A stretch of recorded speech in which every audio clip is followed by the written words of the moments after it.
갈지자입니다. 시작하겠습니다. 이번 영상에서 몇 개 영상에 걸쳐서 영화가 경계를 다룬 영화, 경계를 선을 분명히 하거나 경계를 허물다가 실패했거나 그런 영화들요. 우리가 인간이 뭔가 이렇게 경계 짓기를 한다는 것은 전부 인위적이죠. 인간적인 관점에서 좀 더 구체적으로 얘기하면 인간 중심론적인 사상에서 출발하는 겁니다. 그래서 인간과 동물의 경계, 인간이 만든 과학의 산물과의 경계, 또 흔히 말하는 인간과 자연과의 경계 말이죠. 이제는 이런 것뿐만 아니라 인간과 세균과의 관계에 관한 영화도 나올 시점이 됐다는 생각을 저는 해봅니다. 특히 그전에도 세균 얘기는 있었는데 코로나19를 우리가 지금 닥쳤고 아직 사라지지도 않았고 언제까지 지속될지도 모르는 보이지 않는 적이잖아요. 적이라고 해야 되나? 세균이라고 해야 되나? 그래서 아마도 앞으로는 이런 영화도 좀 많이 다룰 거라는 생각이 저는 들긴 합니다. 그러면서 경계에 대해서 내가 이제 두루 살펴보게 됐는데,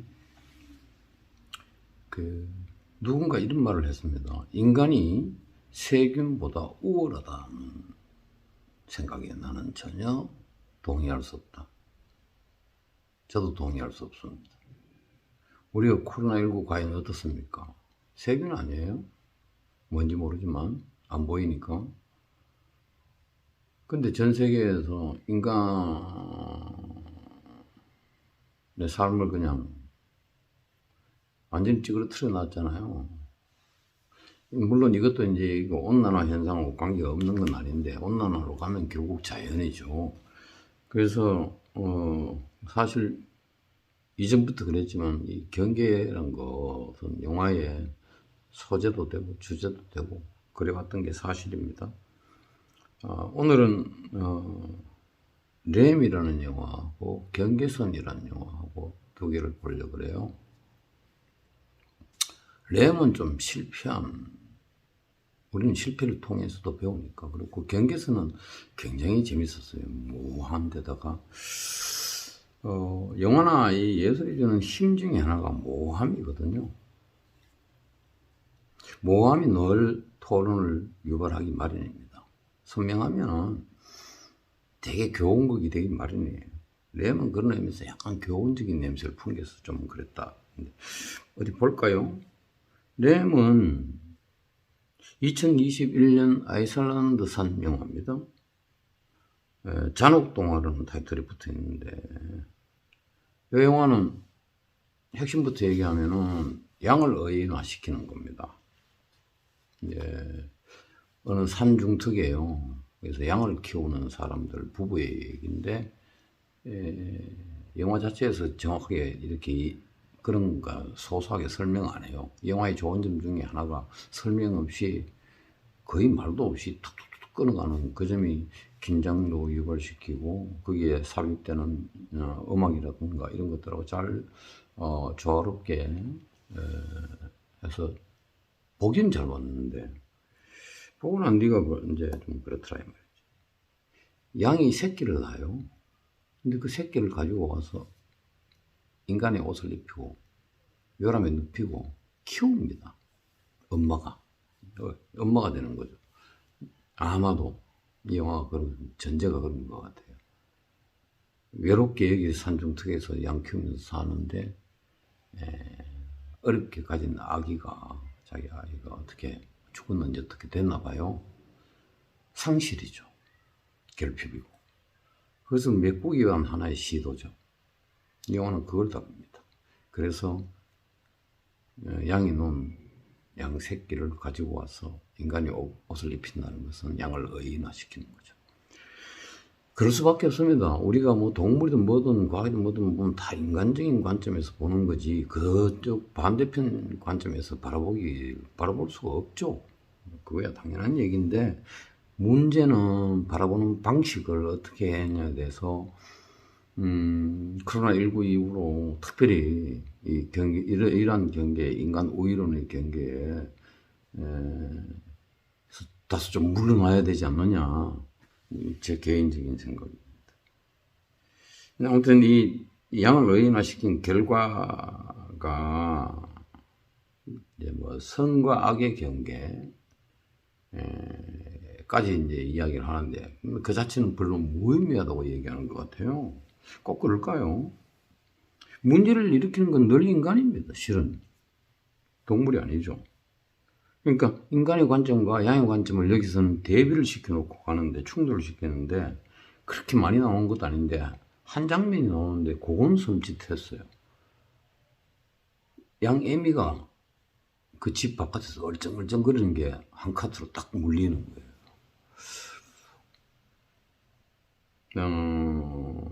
동물도 핏줄이 있다 뭐 이런 얘기인지 뭔지. 근데 이런 결과적으로는 섞어 넣은 거 아닙니까? 양을 의인화시키면서 사람으로 만들려는 이상한 노력 말이죠. 예? 결핍을 메우려는 어떤 눈물겨운 시도 뭐 이런 거겠죠.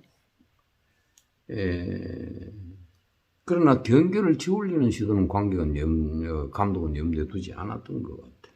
안 했거나 실패했거나. 그래서 안 하고 마지막 장면 같은 데는 약간 실수를 금치 못하겠더라고요.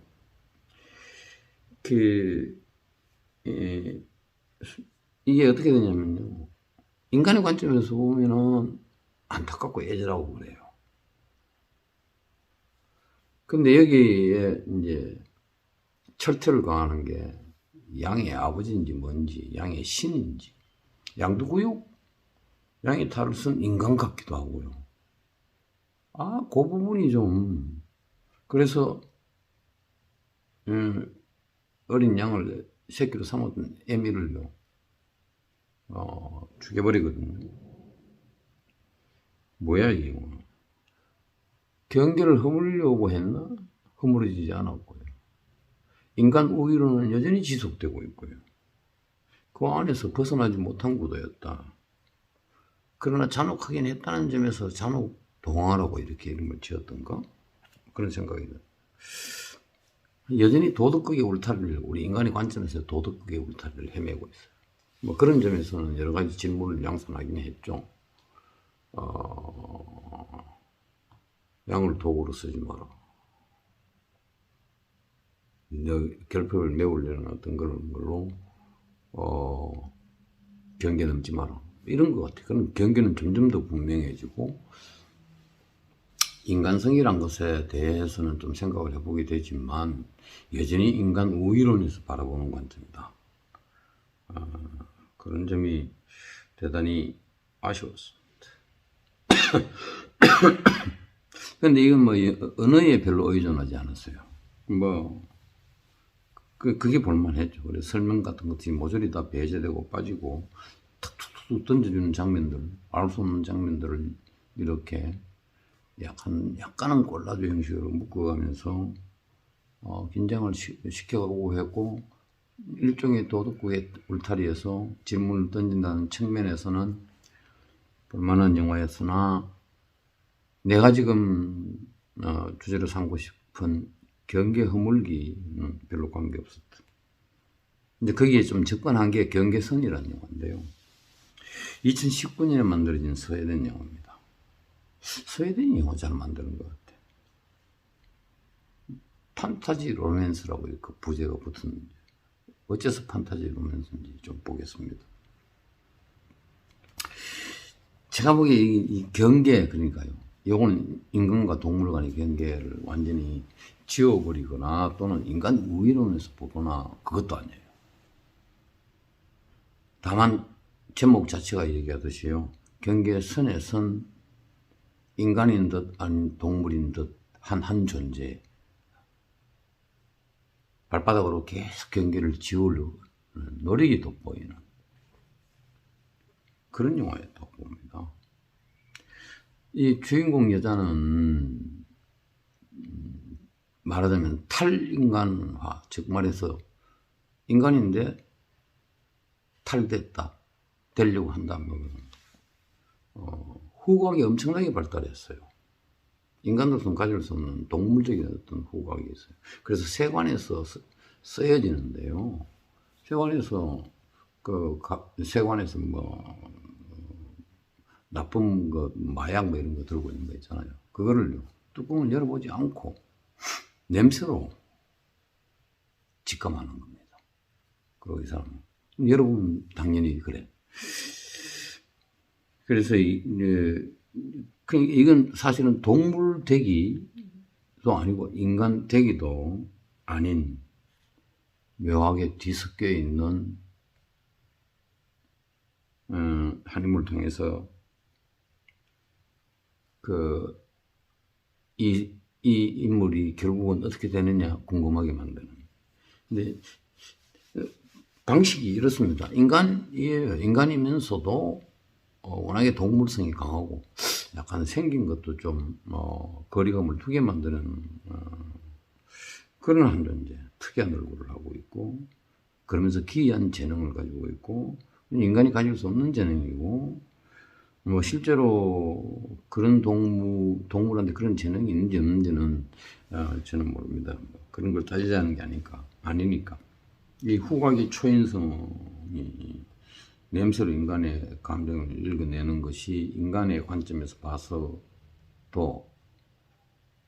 어울리기 힘들고 생긴 것 자체도 그렇고 그러다 보니 그냥 기능적인 측면에서만 쓰이는 거예요.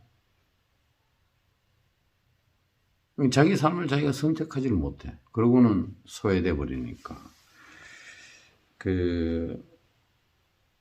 말하자면 이용당하는, 써먹힌, 그리고 자기의 삶을 자기 주체적으로 가지고 가지 못하는 동물도 아닌 인간도 아닌 이 존재,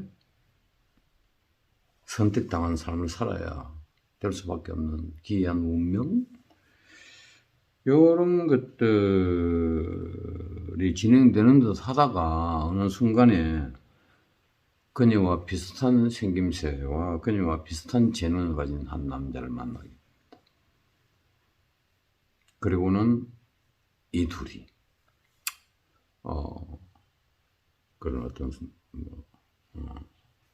나뭇가지 막 있는데 이런데 사랑을 나누기 시작하면서 주체적인 삶을 시작한다. 가지고 있다. 그런 의미에서 이게 약간 로맨스고요. 설정 자체가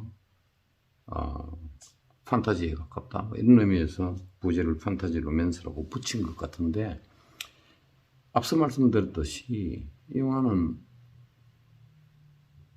인간적인 관점에서 인간 우위론을 펼친 건 아니야.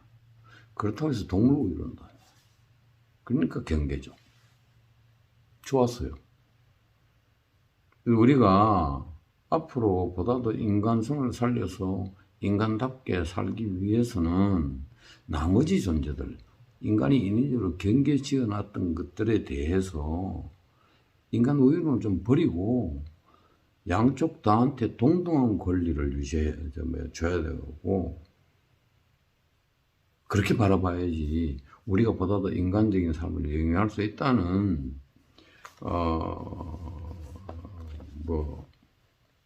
세계 도덕적인 관점이랄까요? 인간은 결국 인간이 더 살기 위해서 노력하는 거 아닙니까? 뭐 동물 잘 살기 위해서 노력하겠어요? 그건 아니지만 우리는 지금까지 함부로 인간 중심론에서 벗어나지 못하고 너무 마음대로 주무릴 수 있는 존재들로 과학도 그렇고요. 좀 있으면 과학 얘기를 제가 다음 할 텐데 과학도 그렇고 심하게는 세균까지 그랬다 이 말이죠. 근데 세균한테 이미 철퇴를 맞은 상태 아닙니까?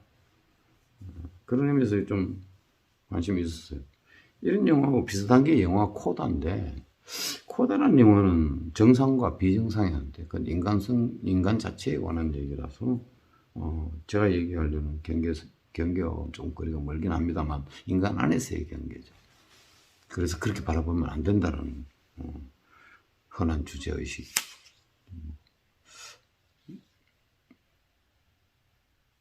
다음 영상에서 그 미친 글자이라고 타이틀에 붙어 있던데요. 티탄이라는 영화 보도록 하겠습니다.